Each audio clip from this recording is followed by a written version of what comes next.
10월 4일인 어제는 세계 동물의 날이었습니다.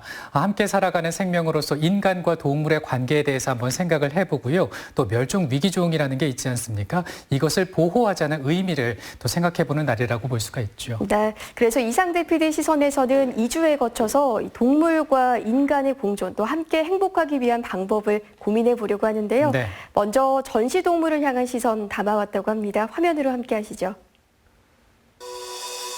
아쿠아플라넷 여수에 있던 멸종위기종 흰고래, 벨루가 3마리 가운데 1마리가 폐사하면서 2012년 여수 해양박람회에서 연구 목적으로 들여온 벨루가 루이. 실제는 9년이 넘게 상업적 목적으로 전시되어 오다 지난 7월 20일 폐사했습니다. 또 거제 시월드에서는 돌고래 위에 올라타는 서핑 체험이 동물학대 논란을 일으켰고 지난 2018년에는 대전의 한 동물원에서 탈출한 퓨마가 4시간 30분 만에 사살되기도 했습니다. 이처럼 끊이지 않고 들려오는 전시동물들의 안타까운 소식들. 이에 동물단체를 중심으로 전시동물 자체를 금지해야 한다는 움직임도 나오고 있습니다. 많은 동물들이 이제 기본적으로 다 야생동물들은 본인들이 가지고 있는 야생의 본능이 있고 활동 반경이 굉장히 넓은 동물들인데 그런 전시시설 안에 좁은 공간에 갇혀 있는 것 자체가 굉장히 동물학대적 요소라고 생각합니다.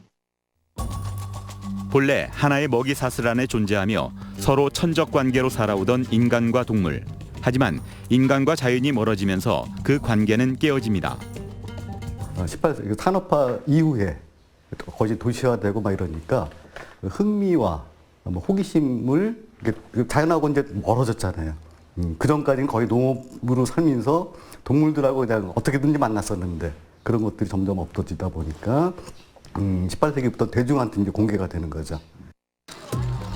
1980년대 유행처럼 각 지역에 들어선 동물원. 당시 동물원들은 동물의 그 행동을 깊이 이해하지 못한 설계와 건축으로 동물의 삶이 전혀 고려되지 않은 그저 전시 위주의 구조물이었습니다. 인간으로 비유를 하자면 아무런 잘못이 없는 사람을 그냥 1, 2평짜리 독방에 가둬놓고 평생을 살게 하는 것과 같은 이치입니다. 그러면서 이제 해당 업체들은 뭐 동물과의 교감이다, 교육적 목적이 있다 이런 식으로 그들의 체험 프로그램을 듣기 좋은 말로 포장을 하고 하는데 전혀 그렇지 않고요. 2015년 국정감사 정책자료집에 수록된 동물원법 제정안에 따르면 2010년부터 6년간 전국 10개 동물원에서 죽어나간 동물은 무려 1000여 마리. 현재 등록된 동물 전시시설이 100곳이 넘는 것을 감안하면 이보다 훨씬 많은 동물들이 다시 자연으로 돌아가지 못하고 갇힌 채 숨을 거두는 겁니다. 거기에 대한 법령, 우리나라에서는 법령이나 이런 것들이 좀 미비해요. 만들어진 도 2016년에 동물원 및 수족관 관리에 관한 법률이 만들어지고 2017년부터 시행이 되는데 거기에 대해서 어떤 수준의 복지를 줘야 된다 이런 규정들이 없거든요. 그러다 보니까 우리나라에 게다가 거기가 그 법에 의하면은 등록만 하면 돼요. 시설이라든지 관리하는 사람 인원만 있으면은 등록을 받아줘요. 2017년부터 시행되고 있는 동물원법은 동물에 대한 복지보단 시설 등록 등 관리 위주라는 점에서 아쉬운 점이 많습니다. 안전관리 의무와 서식 환경에 대한 규정도 강제성이 없어 관리에 소홀해도 처벌의 근거가 없는 겁니다.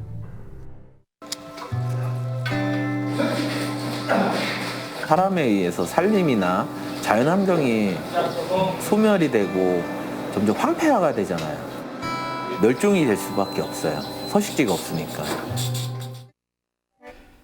지난해 개봉한 영화 동물원. 청주 동물원을 배경으로 한 이 영화는 전시 공간이자 멸종 위기종을 보존하고 복원하는 공간, 그리고 사람과 야생이 공존하는 공간으로 동물원을 그리고 있습니다.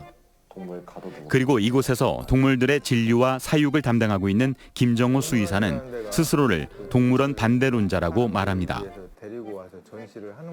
뭐 정말 미래에는 없어지는 게 낫겠죠. 근데 자연 환경이 정말 좋아지고 돌아갈 서식지가 있다고 하면은 동물원이 있을 필요가 있을까요? 거기 가서 직접 보면 되는데. 그럼에도 불구하고 동물원이 존재해야 하는 첫 번째 이유. 이미 야생성을 잃은 동물들은 지금 당장 동물원이 없어진다 해도 자연으로 돌아갈 수 없기 때문입니다. 그 동물원에 있는 동물들은 여기에서 태어나가지고 사실 나가도 잘 살지는 못하는 친구들이에요. 그래서 일단은 그 친구들을 여기에서 좀 더 행복하게 어떻게 보면 보호를 좀 해야 되는 어떤 역할이 하나가 있고요. 강원도의 한 웅담채취 농장에서 구조된 반달곰도 마찬가지입니다. 자연으로 돌아갈 수 없는 이 반달곰 삼형제는 2018년 구조돼 청주동물원으로 옮겨왔습니다. 지난 3월 청주 도심에서 발견돼 화제가 됐던 붉은 여우. 생물종 보전원 조사 결과 외래종으로 밝혀진 이 여우는 왜 도심에서 발견됐는지 그 이유를 밝히지 못한 채 청주동물원에서 보호하고 있습니다. 처음엔 뭐 낯설어하고 어색했는데 그래도 제법 이 공간에서 적응을 해갖고 지금 좀 뭐 편한 자세로 잘 지내고 있습니다. 사실 야생이 원래 서식지인 동물들은 그곳으로 돌아가는 것이 최선입니다. 충북야생동물센터가 바로 그런 역할을 하고 있습니다. 다치거나 서식지에서 멀어진 동물들을 구조해 치료하고 재활까지 마치면 다시 그들이 살던 곳 야생으로 돌려보내는 겁니다. 시민의식이 좀 높아지면서 또 센터에 대한 인식도 높아지고 하면서 이제 구조동물 수가 점점 증가하고 있는 추세예요. 2017년부터 해마다 약 900마리의 동물들을 구조하고 있는 충북야생동물센터. 그중 대부분이 야생으로 돌아가는데 올해도 벌써 300여 마리를 자연으로 돌려보냈습니다. 필요한 경우 청주동물원과의 협력도 이루어집니다. 현재 센터에서 재활 중인 독수리 한 마리는 동물원에서 이곳으로 옮겨져 왔습니다. 예, 저희들한테 있었던 독수리를 청주동물원으로 보냈고 동물원에서 이제 독수리 한 마리를 받았습니다. 받아서 재활 훈련을 해가지고 자연으로 보내기 위해서 저희들이 꾸준히 노력하고 있습니다. 오랜 세월 비행하지 않고 살아온 독수리가 자연으로 돌아갈 수 있을지 걱정이 큰 재활사. 반면 센터에서 동물원으로 옮겨온 독수리는 건강히 잘 적응하고 있습니다. 불이 기형으로 야생이 있었다면 살아남기 힘들었을 텐데 동물원에서는 오히려 우두머리 역할을 한다고 합니다. 서로 같이 유기적으로 돌아가는 곳이거든요. 같은 목적을 갖고. 그렇기 때문에 그 구조센터에서 또 다 기능을 수행하지 못하는 부분은 저희 동물원에서 그 일부분을 수행을 하고요. 저희가 또 야생의 방사를 한다든지 여러 가지 이런 기능적인 곳에서 조금 미흡한 부분은 또 구조센터에서 훨씬 더 또 잘하는 부분이 있기 때문에 서로 간에 어찌 보면 부족한 부분을 상생하는 이런 역할로 해서 지금 유기적으로 운영이 되고 있습니다. 청주동물원은 2014년 전국의 동물원 중 3번째로 멸종위기 서식지의 보전기관으로 지정됐습니다. 본래의 서식지에서 보호하기 어려운 멸종위기 야생동물들을 서식지 밖에서 체계적으로 보전 증식하고 궁극적으로는 야생에서 복원하는 것이 목적입니다.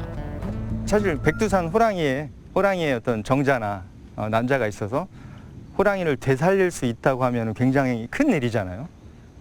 그래서 저희는 미래를 보고 뭐 사기라든지 쓰라손이라든지 그 멸종위 동물들의 어떤 생식세포들을 지금 이제 동결을 해놓고 있어요.